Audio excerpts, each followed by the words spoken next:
John's teeth, are they plastic, are they steel?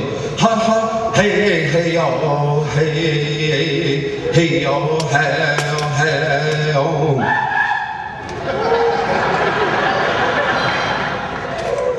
Hello and welcome to RezStyle. I'm your host, Kimberlie Acosta, and I'm here with Vaughn Eaglebear, with part of the Pow-wow Comedy Jam. And they were here up at the LCO Casino in Hayward, Wisconsin on the Couturier Reservation. And they've been traveling all over the country doing different comedy shows. I want to thank you for joining me and taking some time out. You want to tell us about where you're from and how you got into comedy? Yeah, I'm from Spokane, Washington, High Spokane, and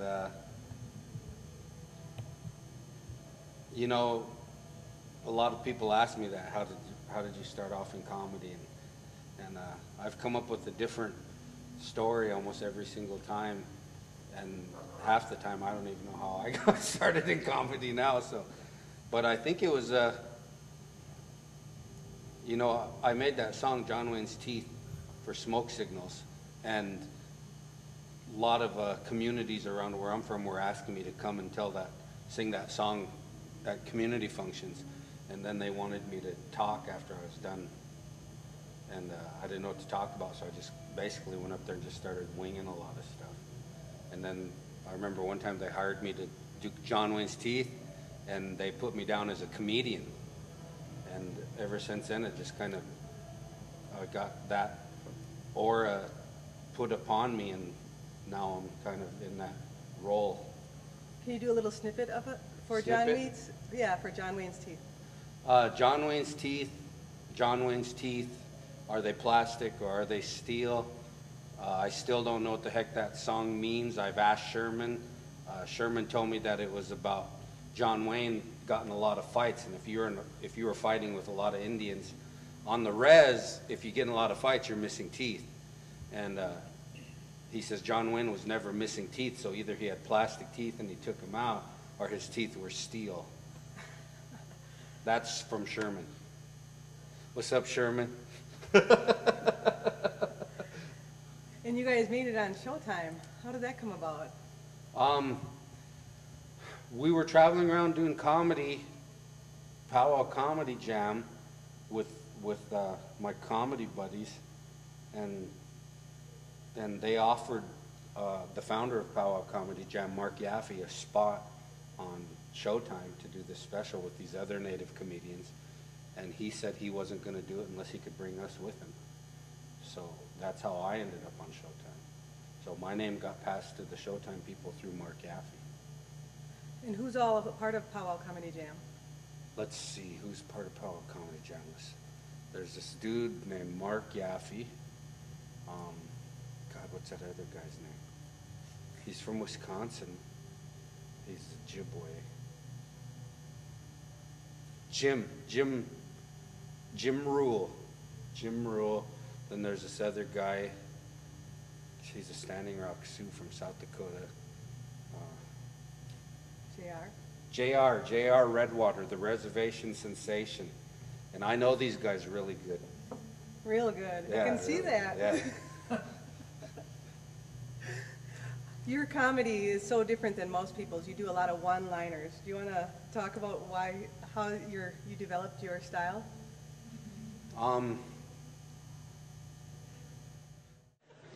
I've never seen an Indian in the cupboard.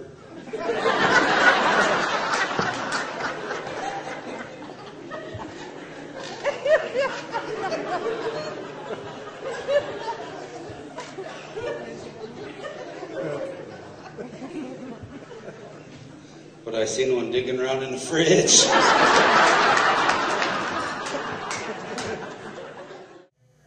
I don't know if I developed it, or if it's just the way that my thought process is, or the way that I understand things. And I don't think we set out intentionally to develop our style. I think just by the way we come to be, that is how our style will naturally evolve. But I definitely love one-liner comedy. Yeah, it's pretty funny stuff. Yeah.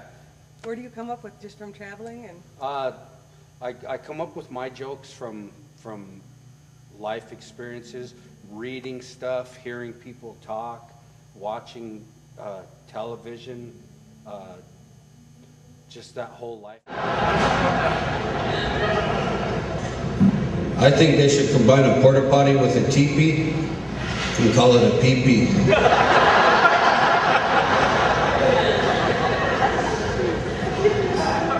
Experience in general, you know, I like painting a huge picture with the least amount of words possible. I always think there's a lot of that brings a lot of power. a lot of room for thought. Yeah.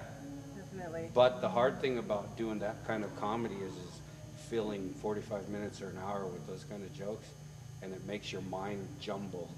Oh gosh, I can imagine. Yeah. So sometimes I get up on stage and I'm just like, oh man, it's kind of like I'm playing roulette, and I just spin a wheel and I'm hoping one of those jokes will come to me and it'll land on me. Wonderful. Well, I appreciate it.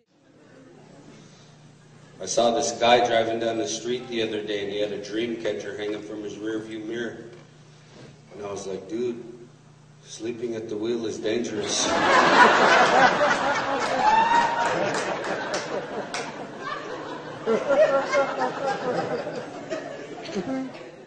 Taking some time and talking with me.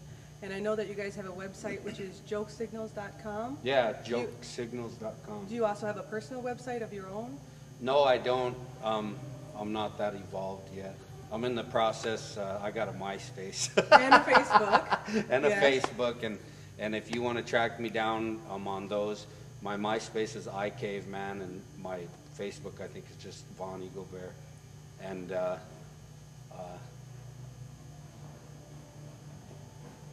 about it. All right. Well, I thank you for joining me. And keep them going, keep them laughing. You're doing a great job out in Indian country. Thank you. This is RezStyle. I'm your host, Kimberlie Acosta. Way-I-yo, way-I-I-yo, way-I-yo, way-I-I-yo, way-I-I-yo. Long black hair, greasy forehead too, skinny chicken legs, but she knows how to make stew. Huckleberry lips, choke cherry eyes, skinny flat butt, fry bread thighs. And myself, what a wonderful Rez girl.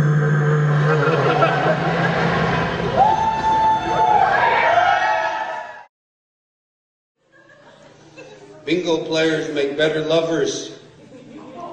They like to go until they black out.